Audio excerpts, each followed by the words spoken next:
আজ লোকনাথ বাবার আনুমানিক ১৫৭তম তিরোধান দিবস।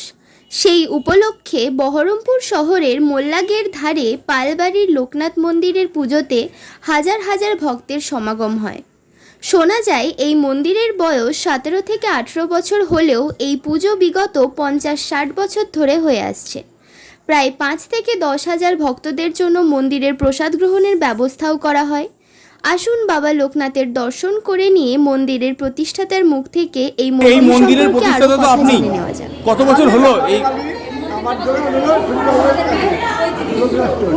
কত বছর হলো এই মন্দির? ৭০ বছর। কি বলবেন আজকে বাবার বিষয়ে, কি বলবেন? পুজো, এত বড় পুজো বাবার সালামে করি। আজকে কিরকম কত ভক্তের সমাগম হয়েছে এখানে? প্রচুর। বলা যাবে না, কারণ বলার তো নাই, বলা যাবে না। আর সারাদিন চলে অনুষ্ঠান? সারাদিন প্রতিদিন চলে। কি নাম আপনার? নাম কি আপনার নাম? আপনার নাম? রঞ্জিত কুমার পাল। ঠিক আছে, রঞ্জিত কুমার পাল। ঠিক আছে। ভোগ আরতি হয়, তারপরে গণনাম সেবা হয়, নগর কীর্তন হয়, নগর কীর্তনের পর আমাদের ভোগ আরতি হয়, তারপরে আমাদের গণনাম সেবা খাওয়ানো হয়। কদিন ধরে চলবে এই উৎসব? আজকে শুরু। আজকে দিন দিন তো আপনাদের এই মন্দিরের পরিচিতি বাড়ছে, এখন তো প্রচুর মানুষের সমাগম।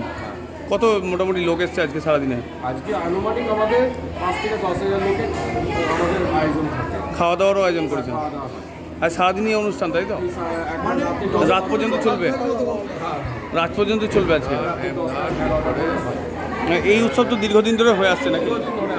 আমাদের দাদুর আমার থেকে ওটা হয়ে আসছে। শোনা যায় যে বাংলাদেশ থেকে নাকি বাবা লোকনাথের খড়ম চিমটা এসেছিল। কি কি এসেছিল? খড়ম চিমটি আমাদের মন্দিরেও এসেছিল। কোথা থেকে? এই মন্দির কত, মানে এই মন্দিরের বয়স কত? এই মন্দিরের বয়স হলো 18 বছর। 18 বছর। আপনার নাম? আপনি এই মন্দিরের? ঠিক আছে, ঠিক আছে, ঠিক আছে। শান্তিতে সব পাই, আমরা আনন্দ করে যেন প্রতি বছর করতে পারি, এটাই যেন আশীর্বাদ করে মানুষের। এই আশীর্বাদটা আমরা আজকে। কি নাম আপনার? আপনার নাম? আমার নাম তরুণ কুমার পাল। ঠিক আছে। আমাদের এটা